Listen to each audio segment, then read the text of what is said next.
Muchas gracias, Raúl. Gracias también a cada persona que se ha conectado y bienvenidos a los que se incorporaron recientemente.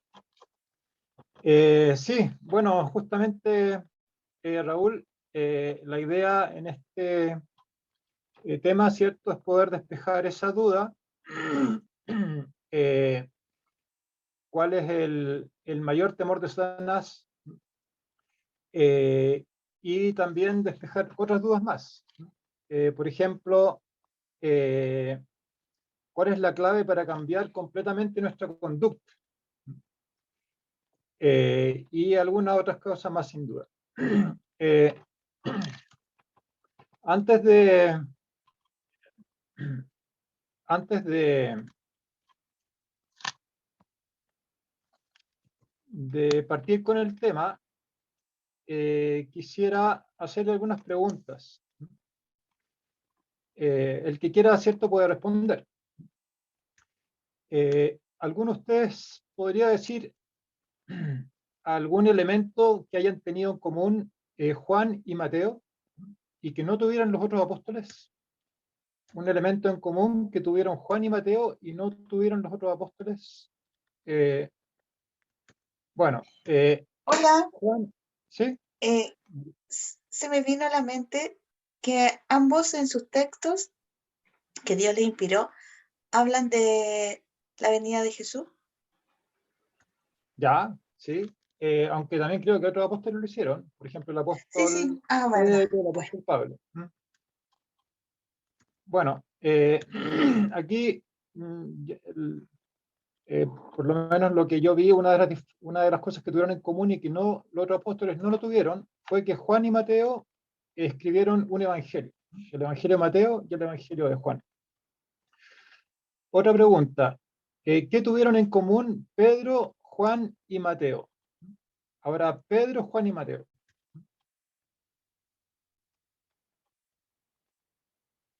Les estoy haciendo estas preguntas porque vamos a hablar justamente de estos apóstoles.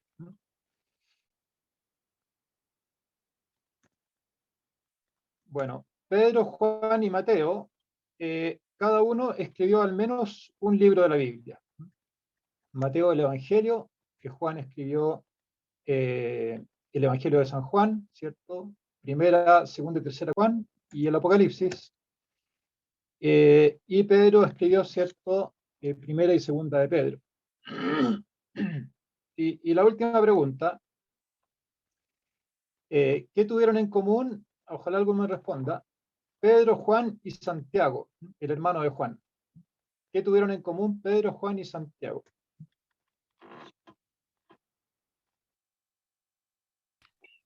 Waldo, parece que ellos tres tuvieron el privilegio de, bueno, estar en ver, por ejemplo, la resurrección de la hija de Talita, por ejemplo, cuando el Señor resucitó. También tuvieron el privilegio de estar en el monte de la Transfiguración.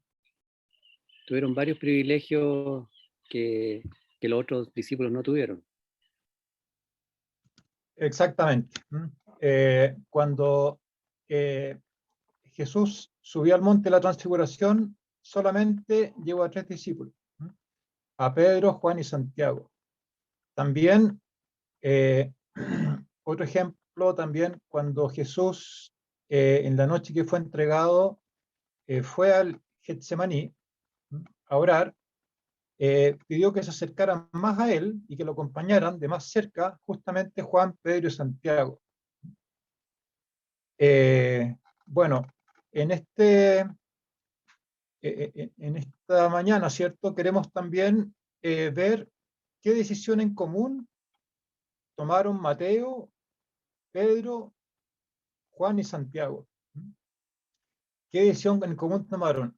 Fíjense que hubo algo, ¿no es cierto? Algo en ellos en común que fue un detonante y que por algo estaba Pedro, Juan y Santiago más cerca de Jesús. Algo tuvieron en común que escribieron libros de la Escritura, ¿cierto? 3 de ellos. Entonces queremos ahondar un poquito en eso. Y para ello los invito, los que tengan Biblia, a buscar en Mateo, en el capítulo 9, el versículo 9. Entonces vamos a ver el primer lugar, ¿cierto?, de estos personajes, algo, ¿no es cierto?, una decisión que tomó Mateo, y que la dejó registrada en su evangelio.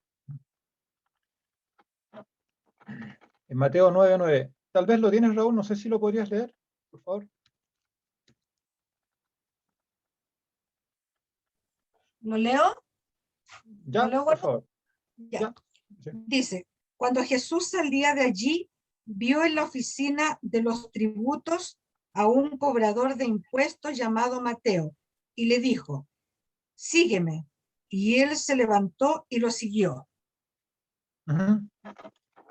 Ese es el primer, ¿cierto? Es un pasaje.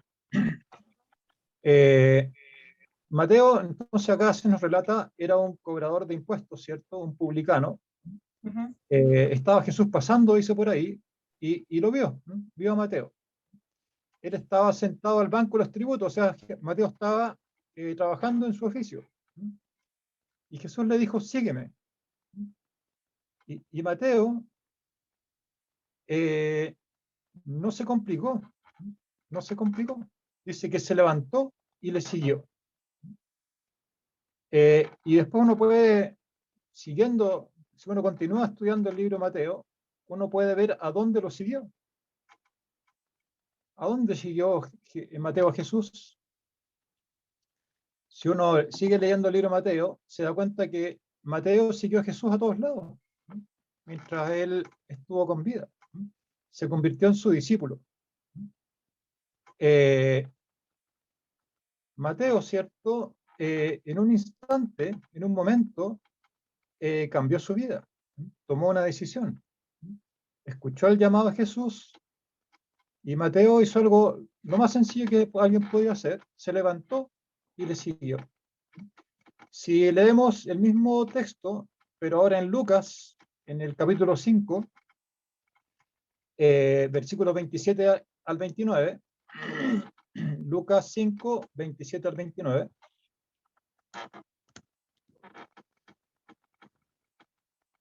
Bueno, aquí ¿Leo? se registra en forma paralela.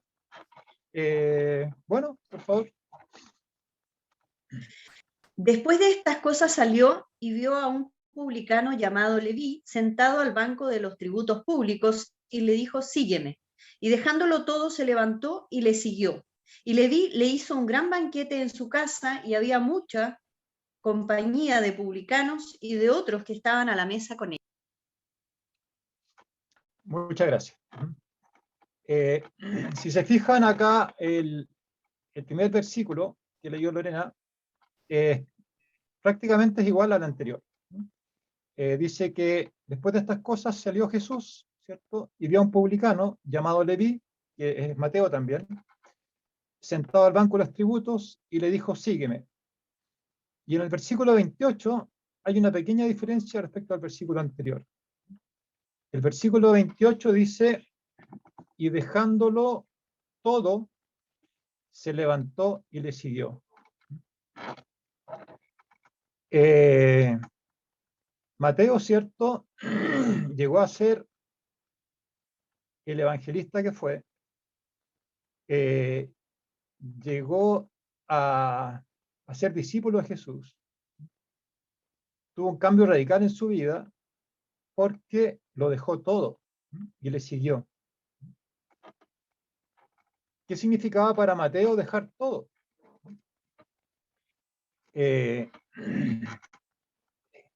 Mateo, ¿no es cierto?, como era recaudador de impuestos, tenía una ocupación bien lucrativa, porque los recaudadores de impuestos no solamente pedían, ¿cierto?, a la población los tributos que correspondían, sino que además ellos, según les parecía, ¿cierto?, y según cómo veían la cosa, muchas veces le pedían más dinero a la gente, ¿no?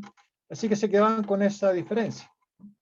Así que ellos podían hacerse el sueldo que querían, ¿cierto?, de esta forma.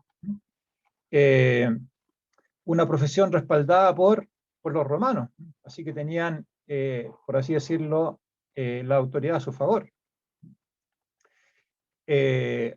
Así que una profesión probablemente asegurada, una profesión que dependía del Estado, ¿cierto? No era una ocupación fluctuante.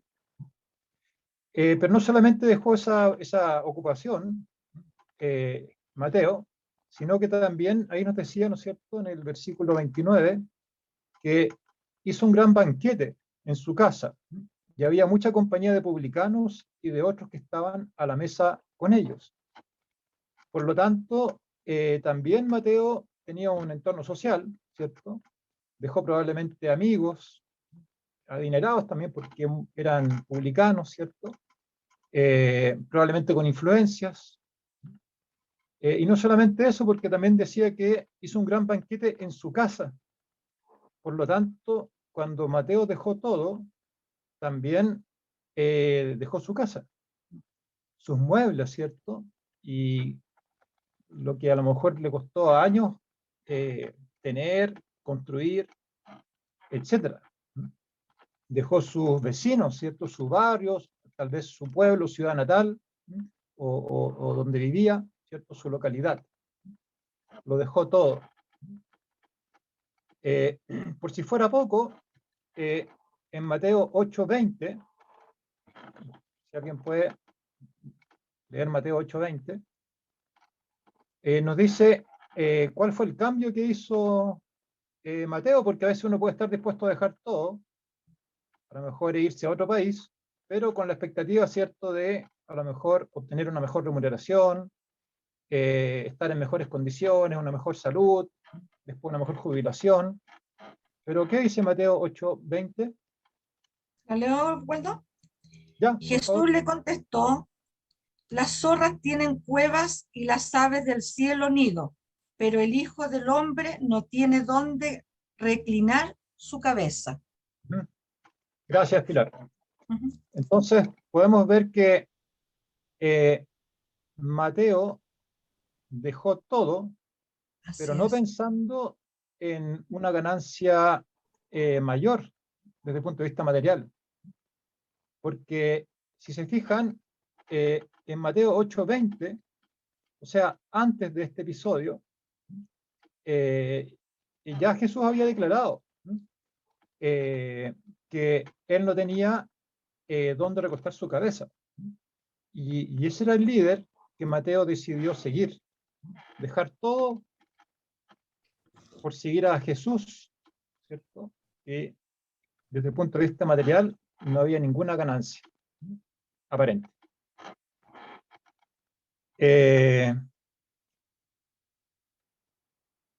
La sencillez de Mateo, ¿cierto? Jesús le dijo, sígueme, y Mateo lo siguió. Además de eso, dice que Mateo hizo un banquete. Por lo tanto, Mateo no estuvo como duditativo, ¿cierto? Ni tampoco de cabizbajo por la decisión que tomó, por las cosas que iba a dejar, sino que en realidad Mateo estaba contento con su decisión. Mateo estuvo dispuesto a dejar la comodidad, que yo creo que es uno de las cosas que la mayoría yo creo que nos cuesta dejar y que nos tienen probablemente un poquito amarrados. La comodidad de las comunicaciones, a lo mejor de los artefactos electrónicos, a lo mejor de la vivienda, de los servicios, a lo mejor de la rapidez.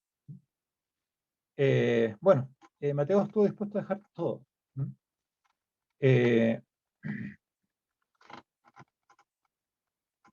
Y Mateo se espacía bastante, como él escribió el Evangelio, ¿cierto, Mateo? En esto de dejarlo todo. Incluso en Mateo 19:19, lo voy a leer. Si vamos a la Escritura, ¿cierto? Buscamos en el libro de Mateo, el capítulo 19, el versículo 29. Mateo 19, versículo 29. Dice: y cualquiera que haya dejado casas o hermanos o hermanas o padre o madre, o mujer, o hijos, o tierras, por mi nombre, recibirá 100 veces más y heredará la vida eterna. En realidad, en Mateo hizo un buen cambio. Se podría decir que si esto es un enroque, hizo el enroque correcto. Es más, él mismo después lo escribió. Escribió esto que él mismo hizo. Él dejó, ¿no es cierto?, casas, hermanos, hermanas, padre, madre, mujer, hijos o tierras, por el nombre de Jesús. Y él mismo escribió que, porque probablemente él lo vivió, que recibirá a esta persona 100 veces más y heredará la vida eterna. ¿Habrá sido una buena o una mala decisión la de Mateo? Mateo ya probablemente hace más de 1900 años que falleció. ¿Qué habría hecho si no hubiera decidido correctamente? Es interesante que Jesús, ¿no es cierto?, pasó por ahí y le propuso a Mateo la decisión de su vida, la decisión más importante de su vida. Sígueme, le dijo.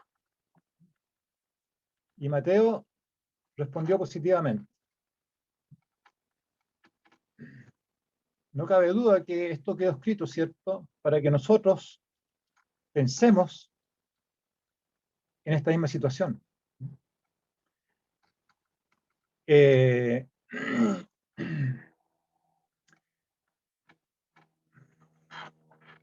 Bueno, ¿qué habría pasado si Mateo no se hubiese entregado? Probablemente habría seguido como publicano, engañando a su propio pueblo, trabajando para un pueblo opresor, un imperio opresor, con la conciencia intranquila, con personas que no sabían qué hacer con su vida, sin llegar a conocer la verdadera felicidad y gozo, sin esperanza, viendo que probablemente ese dinero que él tenía no satisfacía la necesidad de su alma. Si buscamos en Hebreos 10, 26 y 27, los invito a buscar Hebreos capítulo 10, versículos 26 y 27. Si alguien lo tiene, si lo podría leer, por favor. Hebreo, ¿cuánto? 27. Perdón, Hebreos 10. capítulo 10, versículos 26 y 27. Yo lo tengo. Ya.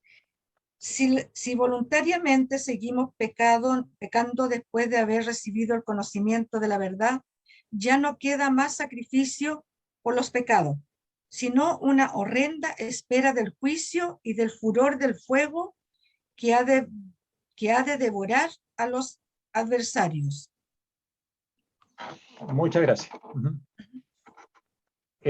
Haber rechazado, ¿no es cierto?, la invitación por parte de Mateo implicaba esto.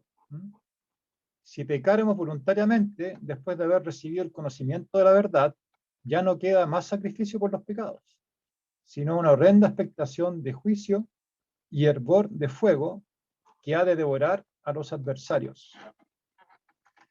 Esta es la elección que nosotros tenemos que hacer. Decidiremos como Mateo, ¿cierto?, en forma correcta, con la simpleza que él lo hizo, con la fe que él lo hizo, con la confianza que él lo hizo, o nos enredaremos, ¿cierto?, en este mundo, pecando voluntariamente, no siguiendo la verdad, y yendo a la tumba, ¿cierto?, con una expectación de juicio que nuestras conciencias no van a poder acallar.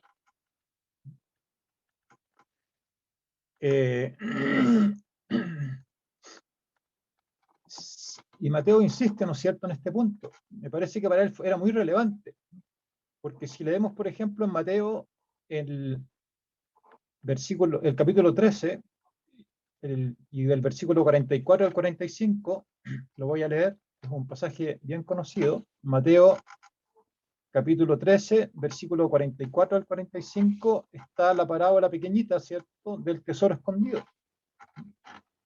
Y acá, miren lo que le llamaba la atención a Mateo y que resaltó acá.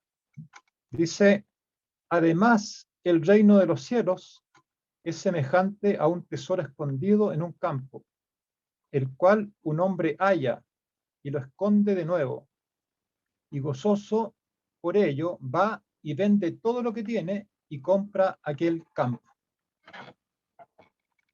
Se fijan que Mateo insiste en esto. El reino de los cielos es semejante a esto. Él lo descubrió, él lo vivió. Es semejante a un tesoro escondido, un tesoro que no está visible, pero es posible alcanzarlo. ¿Cómo se alcanza este tesoro? Cuando sabemos que está, vendemos todo lo que tenemos y compramos aquel campo. O sea, la forma de alcanzar este tesoro maravilloso, ¿cierto?, lleno de joyas preciosas, mucho más riquísimo, ¿no es cierto?, que lo que nosotros podemos tener, y a un precio que alcanzable, ¿cierto? ¿Qué hay que hacer para tenerlo? Vender todo lo que tenemos y comprar aquel campo. Por si fuera poco, Mateo insiste en este concepto. Y en el versículo siguiente, en Mateo 13:45, tengo acá, y 46, dice, también el reino de los cielos es semejante a un mercader que busca buenas perlas, que habiendo hallado una perla preciosa, fue y vendió todo lo que tenía y la compró. O sea, aquí Mateo tenía clarito, ¿cierto?, que esto es un canje, es un cambio, un enroque.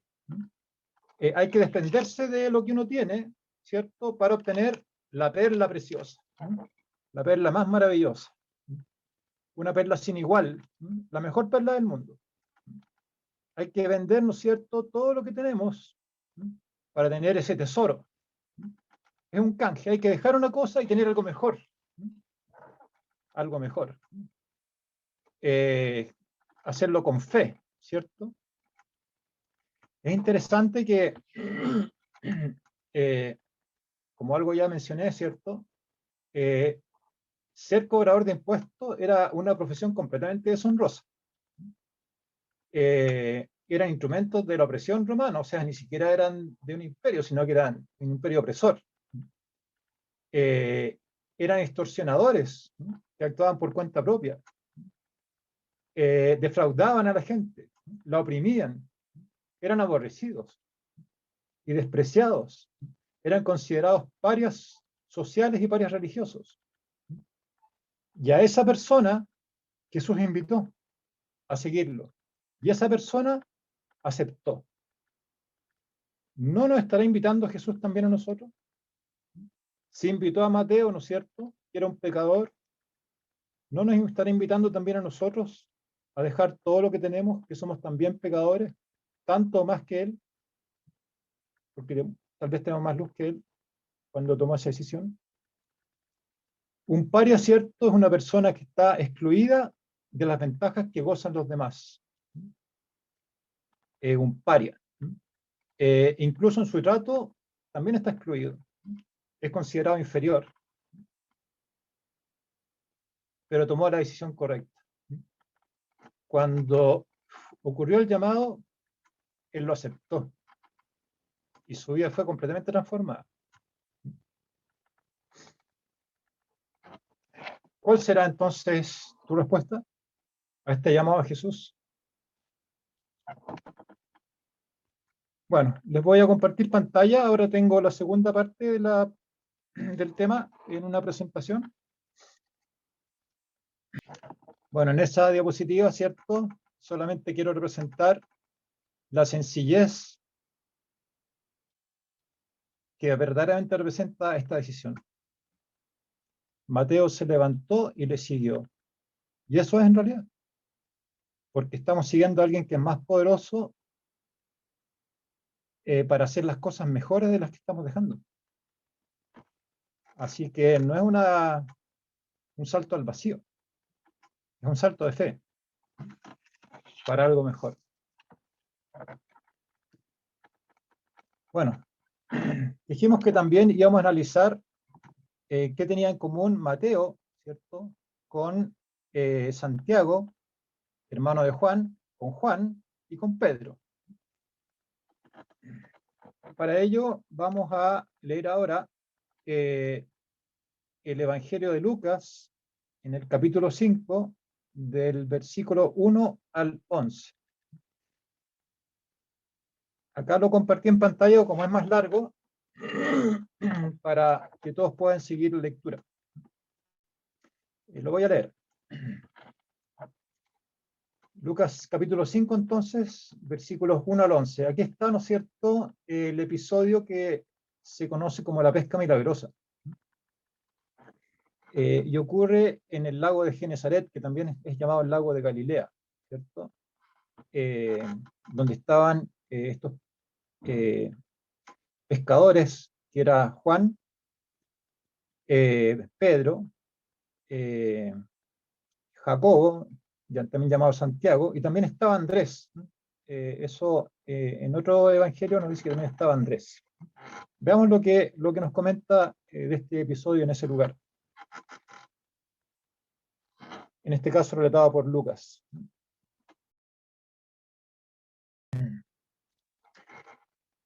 Aconteció, dice Lucas 1, 5:1, aconteció que estando Jesús junto al lago de Genesaret, el gentío se agolpaba sobre él para oír la palabra de Dios. Y vio dos barcas que estaban cerca de la orilla del lago, y los pescadores, habiendo descendido de ellas, lavaban sus redes. Y entrando en una de ellas, de aquellas barcas, la cual era de Simón, le rogó que la apartase de tierra un poco, y sentándose enseñaba desde la barca a la multitud. Cuando terminó de hablar, dijo a Simón. Simón era entonces el dueño de la barca. Boga mar adentro y echad vuestras redes para pescar. Bueno, entonces acá vemos, ¿cierto?, a Jesús a la orilla del lago. Los pescadores habían estado lavando sus redes, ¿cierto? Jesús, ¿no es cierto?, en una de esas barcas le enseñó a la multitud. Y después de que terminó de enseñar, le dijo a Simón Pedro, boga mar adentro y echad vuestras redes para pescar. Y respondiendo Simón le dijo, Maestro, toda la noche hemos estado trabajando y nada hemos pescado, mas en tu palabra echaré la red. Imagínense, habían estado toda la noche, pescadores expertos, ¿cierto?, trabajando, la mejor hora para pescar, y a pesar de que era la mejor hora y que eran expertos y que seguramente fueron a los mejores lugares, no pescaron nada. Pero en tu palabra, dijo Simón Pedro, echaré la red. Y habiéndolo hecho, encerraron gran cantidad de peces, y su red se rompía. Entonces hicieron señas a los compañeros que estaban en la otra barca para que viniesen a ayudarles, y vinieron, y llenaron ambas barcas, de tal manera que se hundían.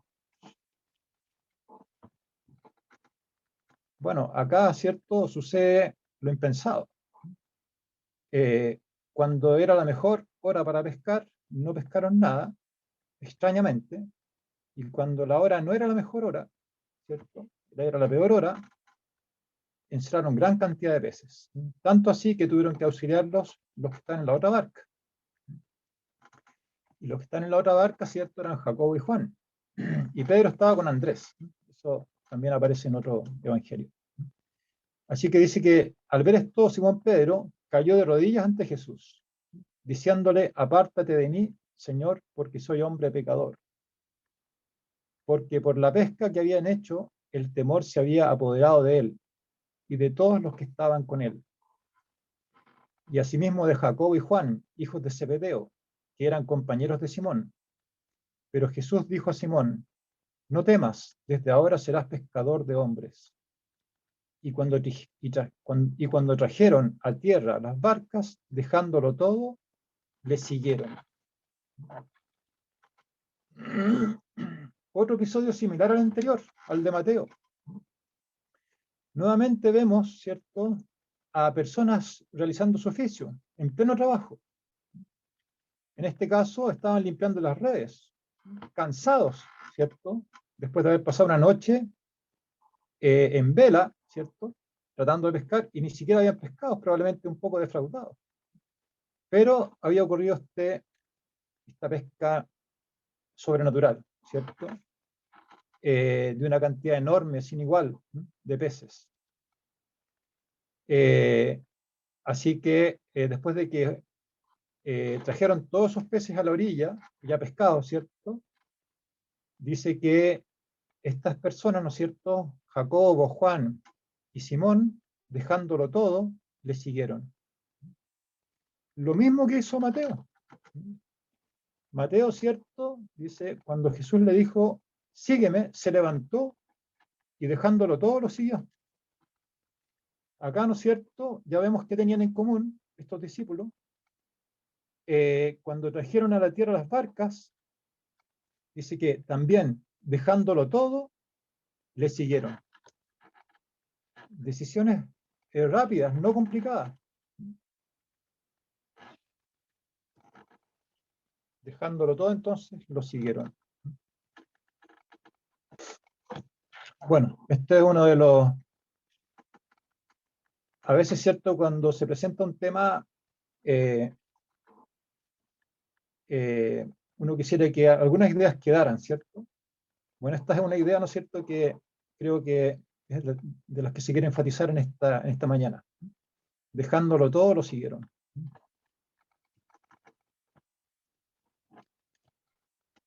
Del Deseado de todas las gentes, la página 239, podemos leer lo siguiente. Aquí estaban los 4 socios, porque, como ya mencioné, ¿cierto?, no quise citarlo para no extender más el tema, ¿cierto?, alargarlo más, pero también estaba Andrés. Aquí estaban los 4 socios, Pedro, Juan, Jacobo, llamado Santiago, y Andrés, dueños de la pesca más abundante que jamás hubieran traído a la tierra. Pero en el momento de su mayor éxito material, abandonaron la empresa.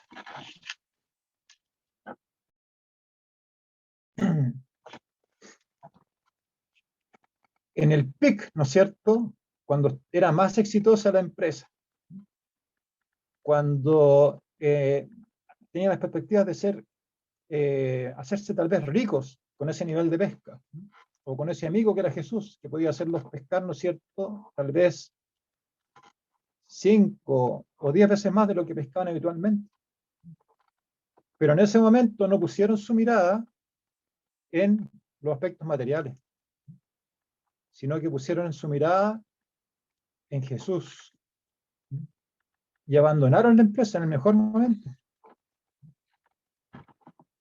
La pregunta, ¿no es cierto?, que nos podemos hacer, tal vez ni siquiera estamos en el mejor momento. Aquí, recién, ¿no es cierto?, en los pedidos de oración salió un pedido de Pilar que está sin trabajo. En estas condiciones, ¿cierto?, en este caso ellos tenían que perder, por lo menos una empresa. Eran empresarios, ¿cierto?, eran microempresarios. Y tener una barca no haber sido menor en esa época. Y ellos estuvieron dispuestos a abandonarla en su mejor momento. Entonces la pregunta es, ¿estoy dispuesto yo a hacer lo mismo? ¿Estoy dispuesto por seguir a Jesús a abandonar lo que tengo, aunque esté en mi mejor momento? ¿Qué puedo perder y qué puedo ganar? Si ponemos en una balanza, ¿dónde hay mayor conveniencia, mirando desde el punto de vista ya humano, por así decirlo? ¿Dónde está lo mejor, lo más noble, la verdad?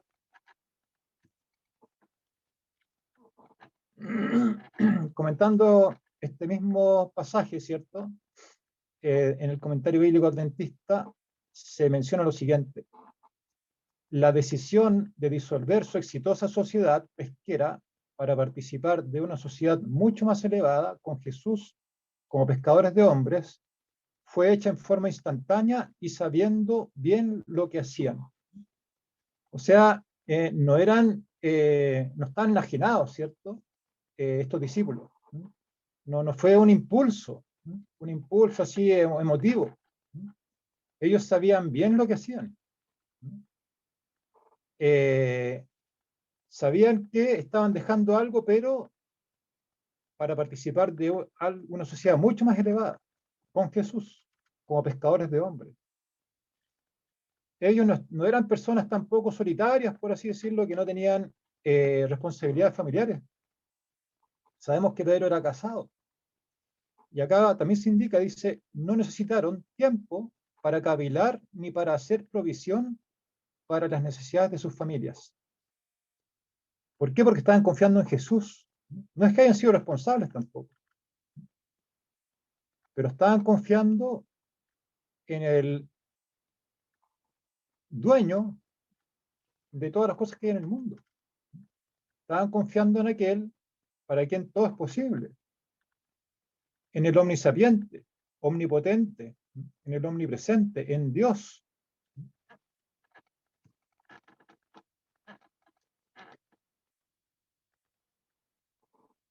Y estuvieron dispuestos, acá lo dice, ¿cierto? Tal como lo dice las Escrituras, a perder todo lo que la vida tenía para ofrecerles. Y al hacerlo, comenzaron una vida más rica, más abundante. Nuevamente vemos ese trueque, ¿no es cierto? Ese instante de corte. Termina una cosa, pero comienza otra. Dejaron, ¿no es cierto? Estuvieron dispuestos a perder todo. Pero al hacer ese acto, comienza una vida nueva, más rica, más abundante, mejor. Nuevamente, Dios nos está preguntando, ¿estamos dispuestos por fe a beneficiarnos a nosotros mismos, a quienes nos rodean, haciendo esta decisión y comenzar, ¿no es cierto?, a tener una vida más rica y más abundante? Consideraron que la excelencia del conocimiento de Cristo Jesús era de un valor infinitamente mayor y acertaron, porque es así. La excelencia del conocimiento de Cristo Jesús es de un valor infinitamente mayor, ni siquiera 10 veces más. Es infinitamente mayor.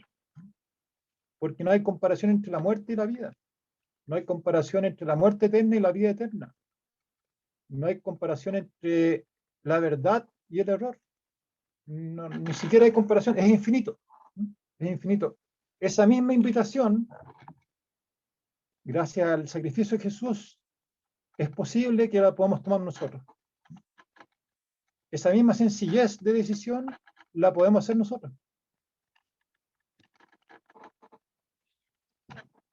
Antes de esto, ninguno del grupo se había unido a Jesús plena y permanentemente. Es interesante que acá no quise tampoco colocar más texto, pero al leer el comentario bíblico adventista, en este capítulo, se nos dice que estos discípulos, ¿cierto? Por lo menos 3 de ellos, no fueron llamados en este momento, no conocieron a Jesús en este instante de este episodio a orillas del lago Genesaret, sino que hace 2 años ya venían conociendo a Jesús.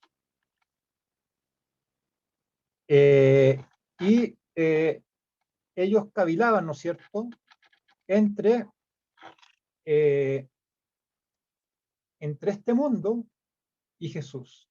Tenían un corazón dividido, nos indica. Estaban en la duda, una patita acá, ¿no es cierto?, otra patita allá. Así que antes de esto, antes de este momento, ninguno del grupo se había unido a Jesús en forma plena y permanente. Pero hubo un instante en que estos conocedores de Jesús, personas que conocían, ¿no es cierto?, la verdad, que sabían hacia dónde tenían que ir, hubo un instante en que tomaron la decisión. O sea, aquí esto ocurrió en personas, no en personas que no hubieran conocido nunca de Jesús, no en una persona que vive, ¿no es cierto?, en el Tíbet, ¿no es cierto?, y que le hablan de Jesús y no ha escuchado nunca ese nombre. Eran personas que ya sabían quién era Jesús. Es un llamado a las personas que están conociendo la verdad, pero que tienen que tomar la decisión entre la verdad y el error, entre entregarse completamente o no entregarse, porque no hay término medio, no existen los términos medios. O sea, es la misma decisión que Dios está pidiendo a su pueblo, que quiere que sea su remanente.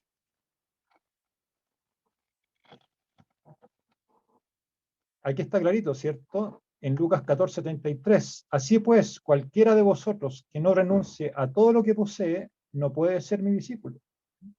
O sea, esta decisión que tomaron estos discípulos, que tomó Mateo en su momento, que tomó Pedro, que tomó Juan, Santiago y Andrés, era la única decisión posible para ser discípulos de Jesús.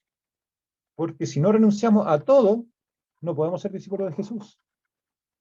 Así que no nos engañemos, tenemos que tomar esta misma decisión, si no la hemos tomado, y tomarla probablemente diariamente, a cada momento, porque a veces nuestra naturaleza nos traiciona, ¿cierto?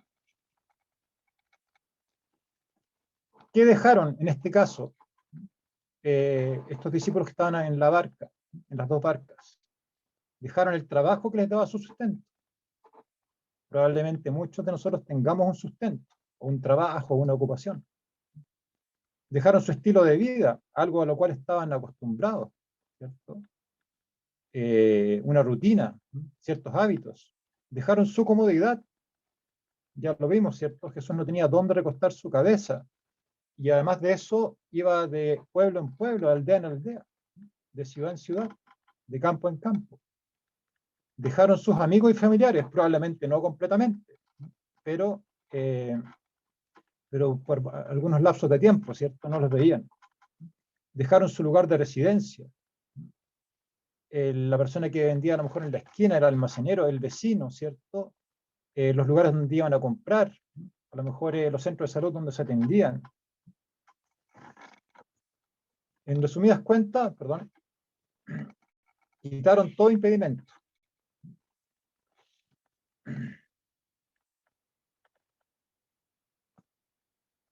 Y hicieron un buen uso de su voluntad, porque todo lo que hicieron acá fue de su propia voluntad, fueron elecciones de ellos mismos, decisiones propias, nadie los obligó, ellos decidieron. Esta decisión que se dejó aquí registrada transforma a las personas, cambia la conducta, genera un cambio que tal vez no hemos podido lograr, porque no se puede lograr sin esta decisión anteriormente. Veamos qué dice acá, ¿cierto? Ministerio de Curación, página 131. Mediante el debido uso de la voluntad, cambiará enteramente la conducta. Al someter nuestra voluntad a Cristo, nos aliamos con el poder divino. Recibimos fuerza de lo alto para mantenernos firmes. Al hacer un debido uso de la voluntad, como lo hicieron ellos, decidieron voluntariamente seguir la verdad, seguir a Jesús, dejarlo todo, priorizarlo a Dios, ¿cierto? Obedecer la palabra, entregarse. Y el debido uso de la voluntad, ¿qué genera? Cambia enteramente la conducta. Al someter nuestra voluntad a Cristo, nos aliamos con el poder divino. Ya no es algo que sea humano. Hay un poder sobrenatural que es nuestro aliado, que es que se transfiere a nosotros. ¿A cómo? Recibiendo fuerza de lo alto para mantenernos firmes. Al ejercer la voluntad, ¿cierto? Al decidir como ellos decidieron. Y sigue, ¿no es cierto?, esta misma idea. Yo lo separé, pero era punto seguido, me parece. Una vida pura y noble, de victoria sobre nuestros apetitos y pasiones, es posible para todo el que une su débil y vacilante voluntad a la omnipotente e invariable voluntad de Dios. esa vida pura y noble de victoria sobre nuestro apetito y pasiones es posible. ¿Para quiénes? Para todos los que unen su débil y vacilante voluntad a la omnipotente e invariable voluntad de Dios. El ejercicio de la voluntad. La facultad de decidir correctamente, como lo hicieron ellos. En este caso, ¿cuál es la decisión que hay que tomar? Entregarlo todo a Jesús. Bueno, entonces entregarse a Dios cambia la conducta. Enteramente. Y ahora, ¿no es cierto? El título, ¿cierto?, de este tema se llama El mayor temor de Satanás. Ya podrán ustedes seguramente haberse formado una idea de cuál es el mayor temor de Satanás. No hay nada que Satanás tema tanto como que el pueblo de Dios despeje el camino quitando todo impedimento, de modo que el Señor pueda derramar su espíritu sobre una iglesia decaída y una congregación impenitente. Ese es el mayor temor de Satanás, porque le confiere el mayor poder al hombre. No hay nada que Satanás tema tanto como que el pueblo de Dios, hablando de nosotros, y también de otras denominaciones. Hay pueblo de Dios, ¿no es cierto?, en muchas denominaciones cristianas. Ese pueblo, ¿no es cierto?, que probablemente está escuchando este tema, o a lo mejor la grabación, si es que se sube a YouTube. Dice, cuando despeja el camino, quitando todo impedimento, hace temblar a Satanás. ¿Por qué? Porque el Señor derrama en ese momento su espíritu sobre la iglesia decaída. Y su espíritu transforma a las personas. Su espíritu es el mayor don que puede recibir un ser humano. Su espíritu, el Espíritu Santo, ¿no es cierto?, es la mayor necesidad. ¿De dónde viene el Espíritu Santo? De la misma facultad, de la misma voluntad. De la voluntad de la voluntad propia de decidir, ¿no es cierto?, de elegir. En este caso, de elegir dejarlo todo. ¿Qué es lo que llena ese vacío, ¿no es cierto?, que queda cuando dejamos todo? El pecado, ¿no es cierto?, y todas las cosas que puedan atraer nuestra vida, lo llena el Espíritu Santo. ¿Y sobre quiénes? Sobre una iglesia como la nuestra, decaída, y una congregación impenitente como somos nosotros. A ese pueblo está llamando. Finalmente, como conclusión se podría decir, la entrega a Dios, ¿no es cierto?, como se entregó Mateo, como se entregó Pedro, Juan, Andrés y Santiago, transforma el carácter. Y sabemos que cuando el carácter de Cristo sea perfectamente reproducido en su pueblo, entonces vendrá Él para reclamarlos como suyo. En ese momento estaremos listos. En ese momento se producirá la segunda venida de Jesús. Por eso depende en parte de nosotros.